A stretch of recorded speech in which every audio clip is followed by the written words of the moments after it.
Un commentaire par-ci, un tweet par-là. Et c'est le monde entier qui prend une nouvelle tournure. Aujourd'hui, le terme viral n'est plus assimilé à une maladie, mais à l'instantanéité de l'échange d'informations sur Internet. Voilà le nouveau visage d'Internet. Twitter, Facebook, YouTube. Une seule phrase postée sur Twitter peut définitivement changer le cours des événements au sein d'une entreprise, d'un gouvernement ou même sur le plan privé. C'est ce qui s'est passé après la création du compte Diez Conny 2012. En 2 semaines, plus de 83 millions de personnes ont regardé les vidéos postées sur ce compte. C'est un record depuis la création de YouTube. L'Ouganda et Joseph Kony sont devenus des sujets de conversation quotidiens, y compris chez certaines célébrités américaines. George Clooney a même été arrêté pour avoir défendu certaines positions concernant l'Afrique.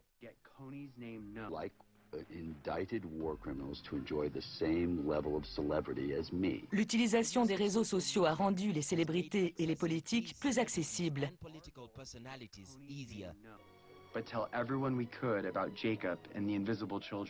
Les créateurs de Conny 2012 ont profité de ce phénomène en listant les stars, Jay-Z, Rick Warren et Justin Bieber, comme soutien de leur cause.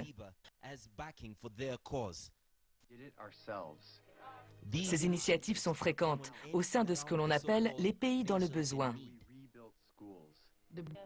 Et l'Afrique en fait souvent l'objet. Mais tout le monde ne soutient pas l'utilisation d'images de guerre et d'enfants décharnés pour promouvoir ces campagnes. Ils utilisent les problèmes des gens pour alimenter leur business. Et moi, je trouve ça déplorable de voir des gens se faire de l'argent en exposant les problèmes des autres. L'une des plus grandes utilisatrices de Twitter, Daisy de Lima, nous raconte qu'en ligne, un conflit peut vite s'envenimer. Il faut être prudent quand on utilise Twitter. Si vous avez un compte dans le cadre de votre travail, tout ce que vous dites peut être utilisé contre vous. Parce que tout se sait en un clin d'œil sur Twitter. Et la machine est bien en route en Afrique. De récentes études réalisées par l'agence de communication Portland montrent que l'Afrique du Sud est le plus gros utilisateur de Twitter du continent, suivi du Kenya et du Nigeria. Le pays ouest-africain a pris d'assaut la rue et Internet en créant le compte Diez Occupy Nigeria. Au Kenya, Diez Someone Tell CNN est devenu un compte de réputation internationale depuis 2 semaines. Ce compte Twitter a été créé après la diffusion à la télévision d'un reportage qui a particulièrement agacé certains Kenyans. On dit d'ailleurs que Twitter est devenu le meilleur outil que l'activisme ait connu.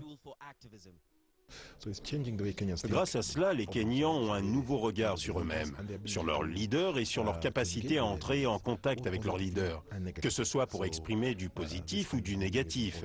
Ces réunions sont importantes parce qu'elles mettent l'accent sur le positif. Dans la capitale du Kenya, Nairobi, les gros cerveaux du high-tech peaufinent un autre programme. iHub, un réseau de communication pour entreprises, vient de relancer un site web via lequel les Kenyans peuvent garder un œil sur les actions de leur gouvernement, noter leurs députés et signaler tout comportement inapproprié au sein d'une institution. Mais cela ne s'arrête pas là. Des musiciens ont eux aussi fait de Twitter leur outil de communication principal. Et cela a payé pour le groupe afropop Mathri. Les Mathri, qui en langage familier kényan désignent les minibus publics, ont publié leur premier clip sur Twitter.